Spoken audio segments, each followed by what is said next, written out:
माँ सॉरी, मैं अच्छा नहीं हूँ। मैं मर जाना चाहता हूँ।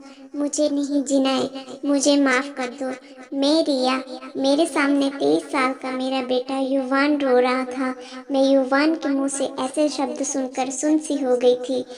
एक टक युवान को देखती रह गई कि ऐसा क्यों बोल रहा है।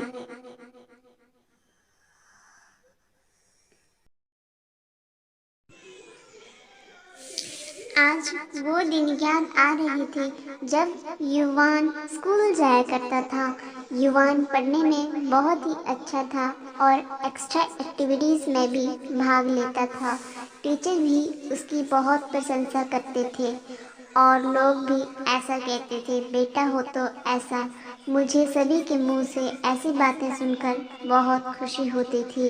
आखिर माँ थी उसकी।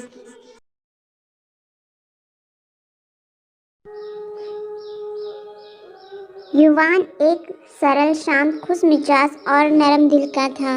कोई भी छल कपट नहीं और ना ही कोई बुरी आदत थी। युवान जब भी घर आता तो सबके लिए कुछ न कुछ गिफ्ट ले ही आता था।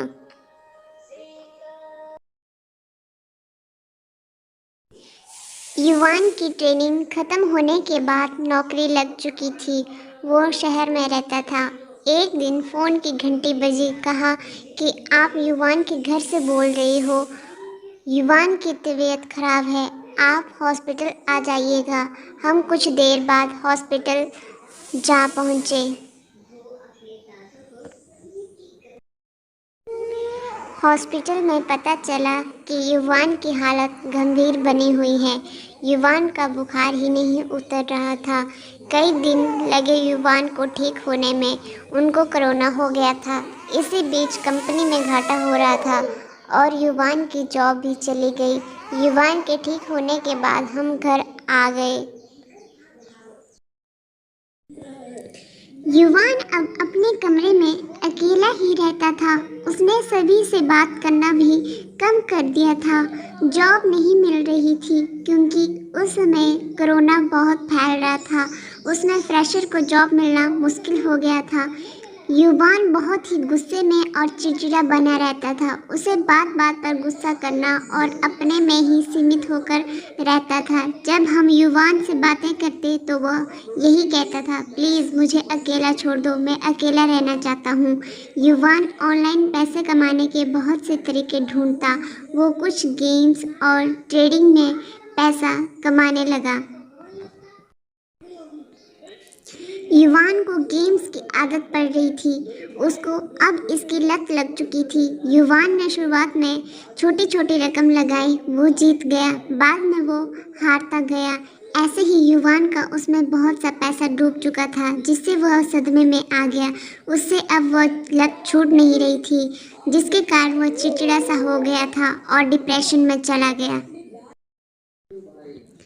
अगली सुबह युवान अपने कमरे से नहीं निकला और मैं उसे देखने उसके रूम में चली गई।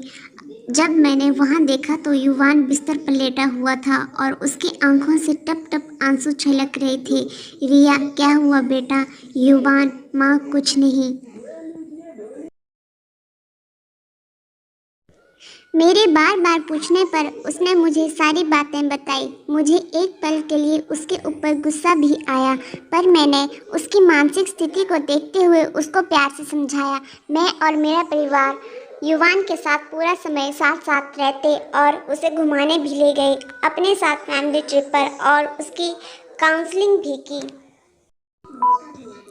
कुछ समय बाद युवान अब पूरी तरह से ठीक हो गया। युवान को एक अच्छी नौकरी भी मिल चुकी थी। पूरा परिवार अब फिर से खुशी खुशी रहने लगा।